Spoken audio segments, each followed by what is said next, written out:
নতুন বছরের শুভেচ্ছা জানিয়ে শুরু করছি নতুন একটি পর্ব। আপনি আমাদের এই ভিডিও দেখছেন, তার মানে আপনি বাঙালি। তার মানে আপনি অবশ্যই জানেন আজ বাংলা বছরের প্রথম দিন, আজ পয়লা বৈশাখ। আমাদের বাংলা পঞ্জিকার বা বাংলা ক্যালেন্ডারের আজ জন্মদিন। তাই আজ আমরা জানব আমাদের বাংলা ক্যালেন্ডারের ইতিহাস। কোথা থেকে জন্ম হলো, কবেই বা জন্ম হলো। বাংলা বর্ষপঞ্জি বা বঙ্গাব্দ হল দক্ষিণ এশিয়ার বঙ্গ অঞ্চলে অর্থাৎ বিশেষ করে পশ্চিমবঙ্গ ও বাংলাদেশে ব্যবহৃত একটি পঞ্জিকা। বর্ষপঞ্জিটি একটি সংশোধিত সংস্করণ বাংলাদেশের জাতীয় ও সরকারি বর্ষপঞ্জি হিসাবে ব্যবহৃত হয় এবং ভারতের পশ্চিমবঙ্গ, ত্রিপুরা ও আসাম রাজ্যেও এই পঞ্জিকাটি ব্যবহার করা হয়। বাংলা পঞ্জিকাতে নববর্ষ পয়লা বৈশাখ নামে পরিচিত হয়। এই পঞ্জিকার প্রথম বছর শুরু হয় 593 খ্রিস্টাব্দে। 1987 সালে এই পঞ্জিকা পদ্ধতি বাংলাদেশে আনুষ্ঠানিকভাবে গৃহীত হয়। এই পঞ্জিকা পদ্ধতিকে বঙ্গাব্দ বলা হয়। বঙ্গাব্দের উৎপত্তি নিয়ে বিভিন্ন তত্ত্ব রয়েছে। অনেকে মনে করেন 7ম শতাব্দীর হিন্দু রাজা শশাঙ্ক বাংলা বর্ষপঞ্জি প্রবর্তন করেন।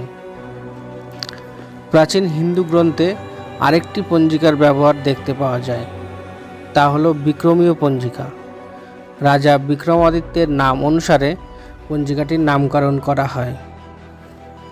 বিভিন্ন রাজবংশ যাদের অঞ্চল বাংলায় বিস্তৃত ছিল, 1300 শতাব্দীর আগে তারা বিক্রমীয় বর্ষপঞ্জির ব্যবহার করত।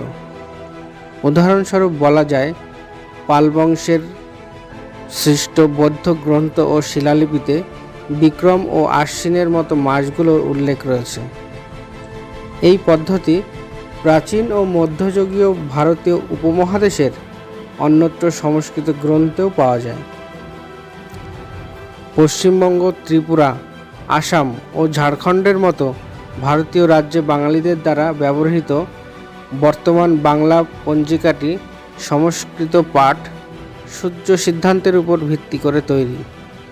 এটি প্রথম মাস বৈশাখ এবং শেষ মাস চৈত্র হিসাবে ধরা হয়। এবার আসা যাক ইসলামীয় পঞ্জিকার কথায়। এই ইসলামীয় পঞ্জিকা প্রথম চালু করেন একজন হোসেন শাহী সুলতান আলাউদ্দিন হোসেন শাহ। অবশ্যই কিছু ত্রুটি থাকার কারণে তিনি শশাঙ্কের তৈরি বর্তমান পঞ্জিকা বা বঙ্গাব্দকেই গ্রহণ করেছিলেন। 1950 খ্রিস্টাব্দে স্বাধীন ভারত একটি প্রজাতান্ত্রিক যুক্তরাষ্ট্রে রূপান্তরিত হবার পর ভারতের কেন্দ্রীয় সরকার একটি জাতীয় পঞ্জিকা প্রচলনের প্রয়োজনীয়তা অনুভব করেন। এর ফলে 1957 খ্রিস্টাব্দে ভারত সরকার বিজ্ঞানী মেঘনাদ সাহার নেতৃত্বে একটি পঞ্জিকার সংস্কার কমিটি গঠন করেন। মেঘনাদ সাহা কমিটি 1954 খ্রিস্টাব্দে প্রচলিত প্রাচীন বর্ষ পঞ্জিকার আমূল পরিবর্তন করেন। জ্যোতিষ ও পদার্থবিজ্ঞানের ভিত্তিতে প্রস্তাব পেশ করেন। এই কমিটির প্রস্তাব অনুযায়ী বৈশাখ মাস থেকে ভাদ্র মাস, এই 5টি মাস 31 দিন করে গণনা করা হবে এবং আশ্বিন মাস থেকে চৈত্র মাস, এই 7টি মাস 30 দিন হিসাবে গ্রহণ করা হবে। অধিবর্ষ চৈত্র মাসে 31 দিন গ্রহণ করা হবে। 1957 খ্রিস্টাব্দের 22 মার্চ ভারত সরকার এই সংস্কারপ্রাপ্ত পঞ্জিকাকে ভারতের জাতীয় পঞ্জিকা হিসাবে গ্রহণ করে এবং কেন্দ্রীয় ও রাজ্য সরকারের সর্বস্তরে ইংরেজি বর্ষপঞ্জির সাথে ভারতীয় জাতীয় বর্ষপঞ্জির ব্যবহার শুরু করেন। বিভিন্ন কারণে এই পঞ্জিকার প্রচলন বন্ধ হয়ে যায়, যার ফলে ভারত সরকার এসপি পান্ডের নেতৃত্বে 80 দশকে আরেকটি কমিটি গঠন করেন। এই কমিটি মেঘনাদ সাহার প্রস্তাবকে মূল ধরে 14 এপ্রিল বাংলা নববর্ষের প্রথম দিন হিসাবে নির্ধারণ করে প্রস্তাব পেশ করেন। বাংলাদেশেও বেশ কয়েকবার বাংলা পঞ্জিকার সংস্কারের উদ্যোগ নেওয়া হয়। 1963 সালে ডক্টর মুহাম্মদ শাহিদুল্লাহর নেতৃত্বে বাংলা পঞ্জিকা সংস্কার নামে একটি কমিটি গঠন করা হয়। এই কমিটি বিজ্ঞানী মেঘনাদ সাহার সুপারিশকে প্রাধান্য দিয়ে আধুনিক ইংরাজি বর্ষপঞ্জির রীতি অনুসারে মধ্যরাত্রি থেকে দিনের সূচনা করার অর্থাৎ তারিখ পরিবর্তনের প্রস্তাব দেয়। স্বাধীন বাংলাদেশে 1988 থেকে 1989 অর্থবর্ষে শহীদুল্লাহ কমিটির সুপারিশ গ্রহণ করে এর ভিত্তিতে বাংলা পঞ্জিকা তৈরির নির্দেশ দেওয়া হয়। তবে এর পরেও কিছু সমস্যা দেখা দেয়।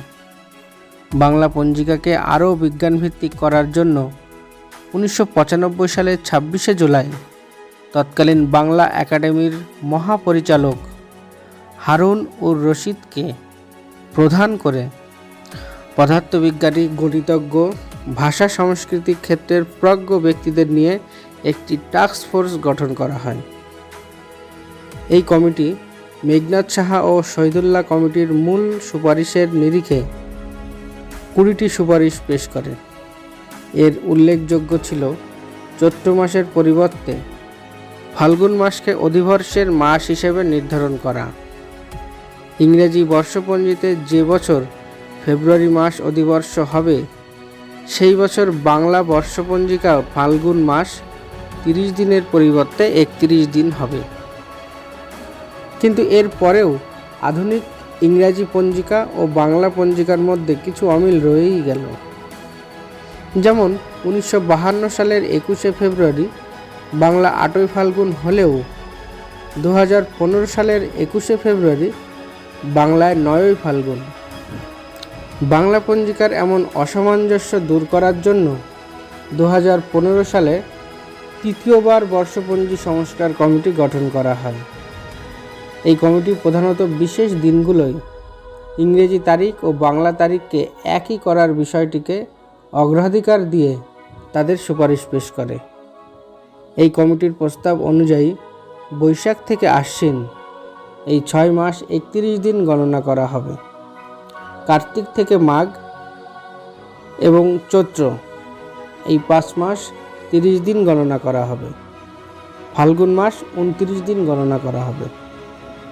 বাংলাদেশের শামসুজ্জামান খান কমিটির সুপারিশ অনুযায়ী 2019 সালে সরকারি বর্ষপঞ্জি তৈরি করা হয়। বর্তমানে সরকারিভাবে এই বর্ষপঞ্জি চালু আছে।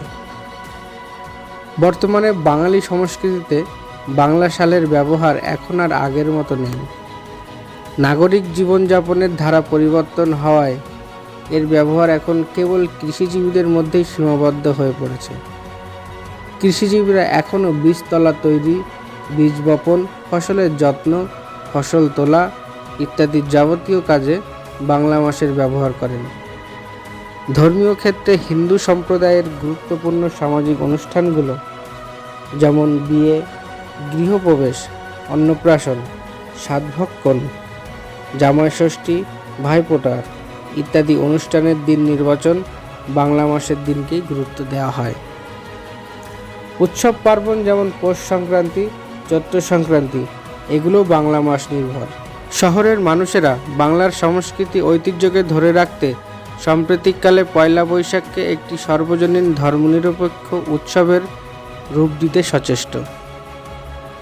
বাংলা নববর্ষ সর্বজনীন উৎসবের মর্যাদা নিয়ে এগিয়ে যাচ্ছে। প্রায় 28 কোটি বাঙালি আমরা। আসুন আমাদের বর্ষপঞ্জি, আমাদের পঞ্জিকাকে দীর্ঘজীবী করি। ভিডিওটি কেমন লাগলো কমেন্টে লিখতে ভুলবেন না। আপনি যদি এ ধরনের ভিডিও ভালোবেসে থাকেন তাহলে চ্যানেলটি অবশ্যই সাবস্ক্রাইব করুন।